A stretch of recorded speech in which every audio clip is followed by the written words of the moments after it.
Bismillahirrahmanirrahim. Assalamualaikum warahmatullahi wabarakatuh. Alhamdulillah, segala puji bagi Allah Subhanahu wa taala yang telah memberikan kita nikmat berupa rezeki dan nikmat ilmu.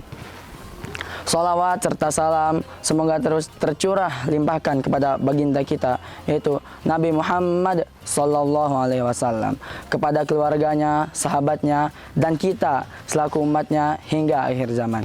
Saya berdiri di sini untuk menyampaikan kultum yang bertema memerangi kemiskinan dan kebodohan. Kemiskinan dan kebodohan melekat pada hidup kita. Keduanya sering menjadi penyebab berbagai permasalahan sosial. Oleh karena itu, Islam memberikan kita solusi untuk keluar dari kemiskinan dan kebodohan agar kita tidak terjatuh dalam kehinaan dan ketergantungan. Kemiskinan dan kebodohan adalah dua hal yang melekat pada realitas kehidupan kita. Fakta menunjukkan bahwa banyak saudara kita di luar sana yang masih hidup dalam kemiskinan dan kebodohan. Tetapi Islam tidak mengajarkan kita untuk pasrah terhadap keadaan tersebut.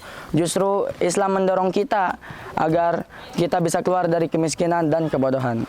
Allah Subhanahu wa taala berfirman dalam Quran surat An-Nisa ayat 9 yang artinya, hendaklah takut kepada Allah orang-orang yang seandainya meninggalkan orang-orang yang lemah di belakang mereka, yang mereka khawatir terhadap kesejahteraannya.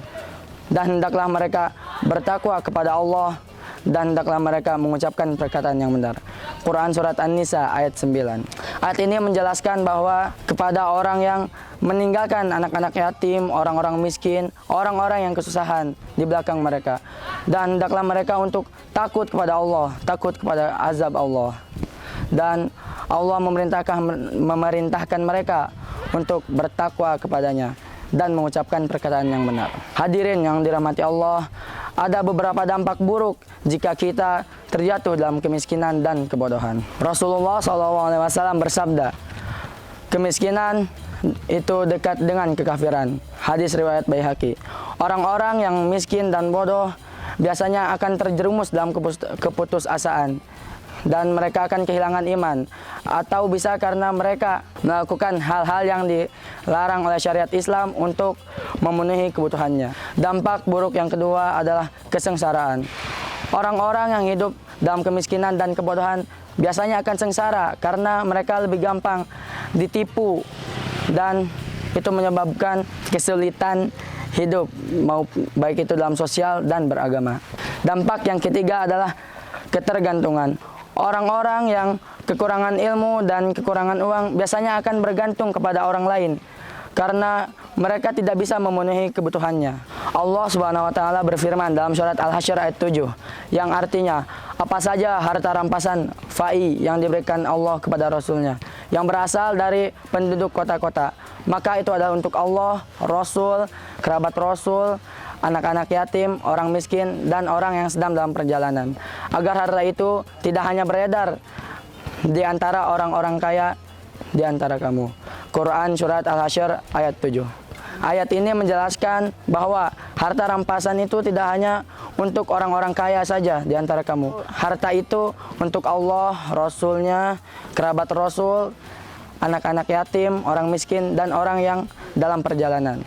Hadirin yang dirahmati Allah, ada berbagai cara untuk mensikapi kemiskinan dan kebodohan.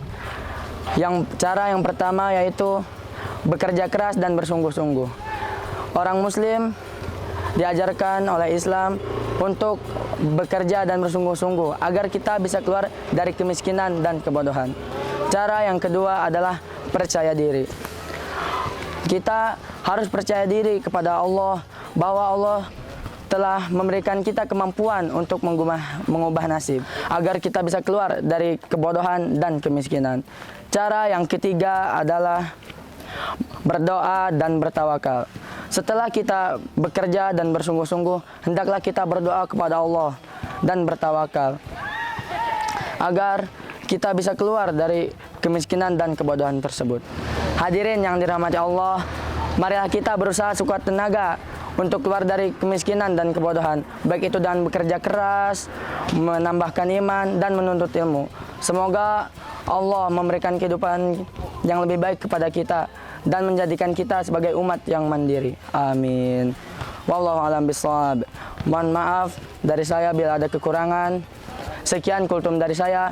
Assalamualaikum warahmatullahi wabarakatuh.